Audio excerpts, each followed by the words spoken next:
ब्रह्मांड का एक अटल नियम है, कर्म लौट कर आता ही है। आप चाहें तो पर्वतों के पीछे छुप जाइए, आप चाहें तो महासागरों की गहराई में उतर जाइए, परंतु कर्म का चक्र आपको ढूंढ लेगा। क्योंकि यह संसार किसी राजा के कानून से नहीं चलता, यह चलता है ब्रह्मांड के न्याय से। और ब्रह्मांड का न्याय कैसा है? निर्दयी, निष्पक्ष और बिल्कुल सटीक। यह न तो रिश्वत लेता है, न पक्षपात करता है। जिसने जैसा बोया है वैसे ही काटना है।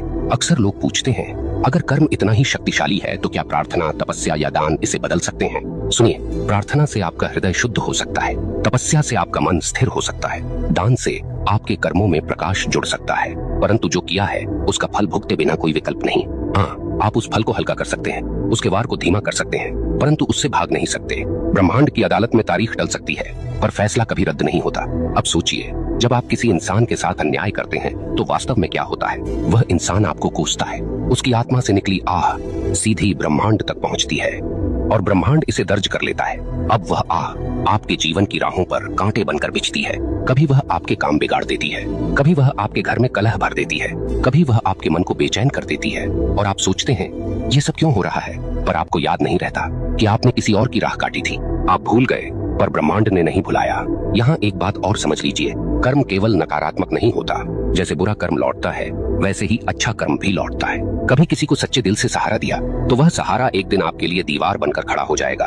कभी किसी का दिल सच्चे भाव से खुश किया तो वह खुशी आपके जीवन में रोशनी बनकर लौटेगी। ब्रह्मांड का यह न्याय इतना गहन है कि वह एक छोटी सी मुस्कान को भी व्यर्थ नहीं जाने देता, और न ही एक छोटे से अपमान को।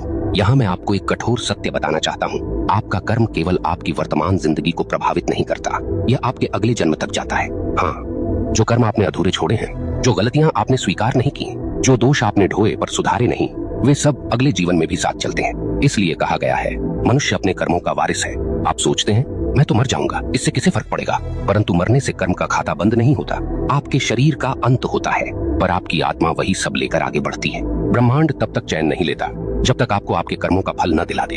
अब आपसे एक प्रश्न पूछता हूँ, क्या आपने कभी देखा है कि कोई बच्चा जन्म लेते ही संघर्ष में होता है और कोई जन्म लेते ही वैभव में? क्या आपने कभी सोचा है क्यों कोई अपंग पैदा होता है और क्यों कोई जन्म से ही स्वस्थ और बलवान? क्यों कोई भूख में जन्म लेता है और क्यों कोई सोने की थाली लेकर? यह सब संयोग नहीं, यह सब कर्म का लेखा है। ब्रह्मांड किसी को बिना कारण दुख या सुख नहीं देता। अब एक और गहरी बात, कर्म केवल व्यक्तिगत नहीं, सामूहिक भी होता है। कभी आपने देखा है कि किसी पूरे समाज पर विपत्ति आती है, पूरा नगर डूब जाता है, पूरा गांव अकाल झेलता है, कभी कभी पूरे राष्ट्र पर संकट आता है। क्यों?